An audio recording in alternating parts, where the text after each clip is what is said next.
These new findings shining an even brighter light onto our past. Climbing up into one of the caves near the shoreline of the Dead Sea, one can see why these spaces were perfect hiding places.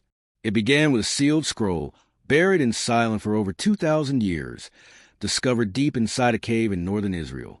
At first, it seemed like just another fragment from the past, but when scientists translated it, they realized they were holding something extraordinary, a letter allegedly written by Jesus himself. Unlike a sermon or parable, it was a quiet, personal message addressed to his brother James. When the story broke, Joe Rogan reacted live on air with pure disbelief, and even his most skeptical guests were stunned. This letter didn't attempt to rewrite the Bible. Instead, it revealed an entirely different side of Jesus, private, reflective, perhaps even afraid. If genuine, the world may have just heard the one voice it was never meant to hear until now, the letter that shouldn't exist. In the spring of 2023, a team of archaeologists surveying caves near Mount Arbel in northern Israel nearly overlooked the find. Hidden in a small alcove, wrapped in cloth and sealed with resin or wax, was a compact, remarkably well-preserved scroll. At first glance, it resembled other ancient manuscripts linked to early Christian communities. But this one stood out. Once carefully unrolled, it revealed lines of Aramaic, the everyday language of Judea in the early 1st century, suggesting a deeply personal tone rather than public teaching. The shock came with the translation. It wasn't a copied gospel or theological treatise, but private letter addressed to a single person. The name in the opening line, Yaakov, or James the Just, believed to be the brother of Jesus, confirmed its intimate nature. The language was raw, emotional, and unlike the stylized verses of the New Testament. It spoke of exhaustion, inner conflict, and a heavy burden, describing a parting of ways with those who speak my name but do not hear me. Carbon dating placed the scroll between 30 and 50 AD, directly within the lifetimes of Jesus and James. Yet the discovery posed a major problem. No historical record suggests Jesus ever wrote anything down. Known as a teacher and speaker whose words were passed orally and later recorded by followers, a handwritten letter in his own voice challenges everything historians believed. To some, the find is a forgery, but others point to the ink composition, sealing methods, and dialect as evidence too precise to fake an antiquity.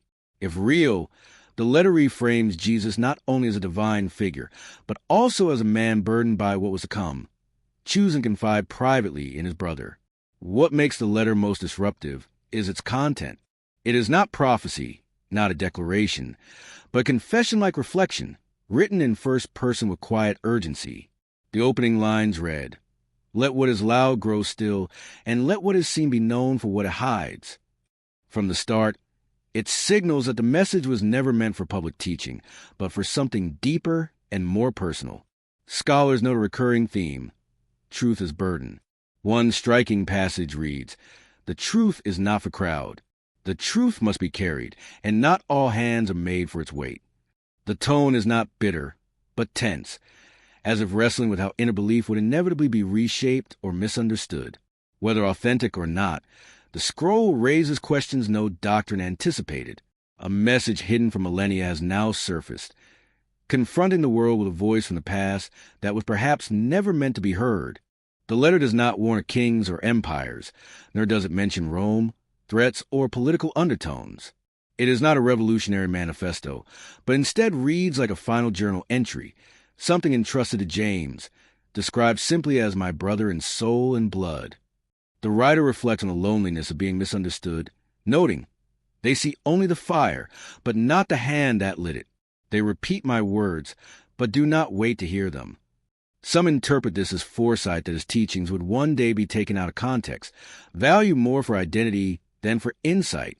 Near the end comes the most quoted line, not an instruction or doctrine, but a quiet reminder that spiritual understanding must be lived, not recorded. Forgiveness recurs throughout the text, not of sins, but of misinterpretations. At one point he writes, "Forgive those who use my name too quickly. They are not thieves. They are hungry." It is an acknowledgement that mistakes would happen, often out of longing rather than deception. Absent are miracles, crucifixion, or resurrection. That silence, puzzling to some, seems deliberate. The letter is not about proving anything, but about entrusting something invisible, fragile, and deeply personal. Its message is humility, an ache from someone who saw not just death ahead, but the transformation of everything he stood for, wishing only that his brother might understand before it was too late. For many scholars, the shock is not the content, but the stillness of it. In a world that argues endlessly about what Jesus meant, here's a document that does not argue at all. It reflects. It breathes. And that quietness may be its most powerful quality. This is why Joe Rogan's reaction struck such a chord. On a recent episode of his podcast, an academic historian specializing in early Christianity mentioned the letter almost in passing. Joe leaned in, stunned. Wait, Jesus wrote a letter? No one ever told me that was even possible. The tone shifted instantly, not sensationally, but with sudden gravity. For Rogan and his audience, this wasn't just another artifact. It was a piece that didn't fit the puzzle we thought we understood. The historian explained how the scroll was preserved in wax, dated to the 1st century, and written in Aramaic rather than Greek or Latin. Joe returned again and again to one idea. We have thousands of pages written about Jesus, but if this truly was written by him, it changes everything. His reaction was not conspiratorial or provocative, but curious, skeptical, and open, and that resonance came not from hype, but from silence. Why had the possibility of Jesus writing something never been part of what people were taught? The historian reminded listeners that Jesus was always framed through oral tradition, his words spoken and later recorded by others. If this find is authentic, it complicates that understanding. It suggests he may have chosen to write something not for the masses, but for someone close. That possibility opens larger questions. What else may have once been written and then lost? Rogan pressed on, referencing the Gospel of Thomas, the Gospel of Mary, and other suppressed or long-hidden writings. Not to push a theory, but to make a point. History is not always what it appears to be, especially when filtered through power structures and institutions. Yet even then, Joe did not present this as evidence of suppression. Instead, he asked a simpler, harder question. What if it was never hidden, just lost? His guest agreed, and for a moment, the conversation rested not on controversy, but on mystery. The scroll may not have been deliberately buried or erased. It might have survived only by accident, sealed in wax, untouched for 2 millennia, waiting in silence.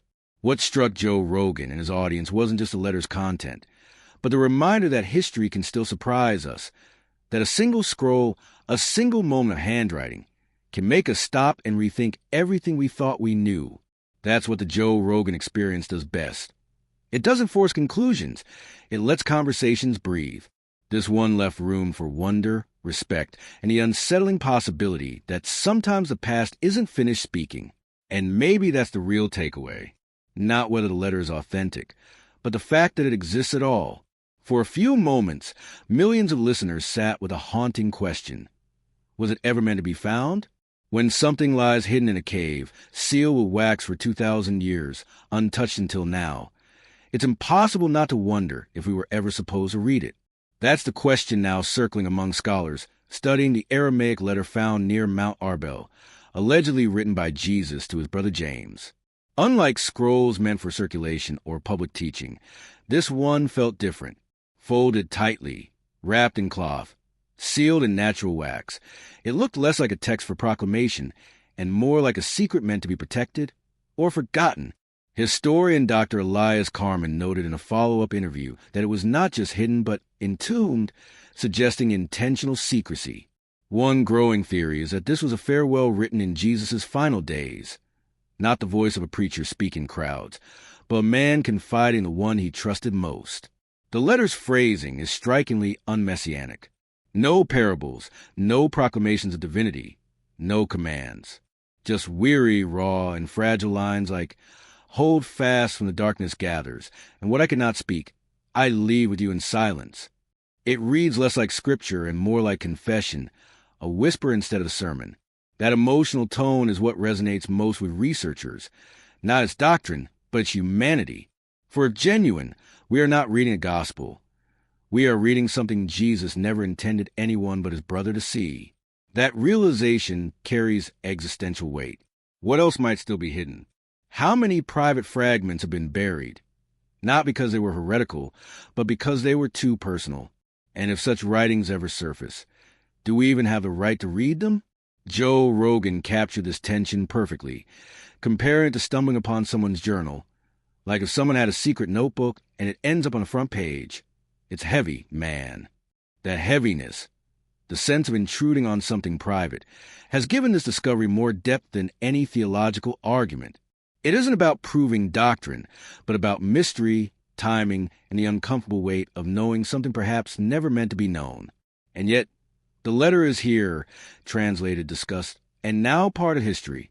Whether hidden out of fear, respect, or chance, it has surfaced in a time of global uncertainty, social unrest, and spiritual questioning, making the timing itself feel strangely deliberate.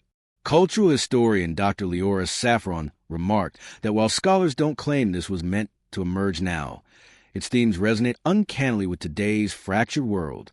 Unlike parables performed for crowds, this voice is stripped of performance, private, reflective, deeply human. If authentic, it shows Jesus not as a Messiah on mountaintops, but as a man alone with his thoughts, writing to his brother. Perhaps that is why the letter has stirred so much conversation beyond seminaries and into podcasts and online debates. While scholars analyze authenticity, many ordinary listeners are struck by what the letter feels like. Phrases about endurance and quiet strength speak directly into a noisy, divided present. One line in particular has echoed widely. The light will seem to leave you, but it is not gone. It waits patient beyond the turning. Some read it as metaphor, others as prophecy, but almost everyone finds it hauntingly relevant. Joe Rogan called it wild that such a gentle, intimate voice would emerge now, at a time when the world feels loud and fractured. Skeptics rightly question whether this could be forgery or misattribution, but even many of them admit that if it's real, it reframes Jesus, not as a myth, but as a human being who, on the edge of his life, wrote something honest and personal. And maybe that's the true way to the discovery. Not that we've uncovered a secret doctrine, but that we've been allowed to hear something that was never meant for us at all. A whisper, written for one person, has somehow reached us 2,000 years later. Was it meant to be found, or did it simply outlast its time? Joe Rogan summed it up best. It's terrifying, but also beautiful, because whether divine, accidental, or something in between, some voices only grow louder the longer they wait. And maybe the real question isn't whether this was Jesus' letter, but what it stirs in us now.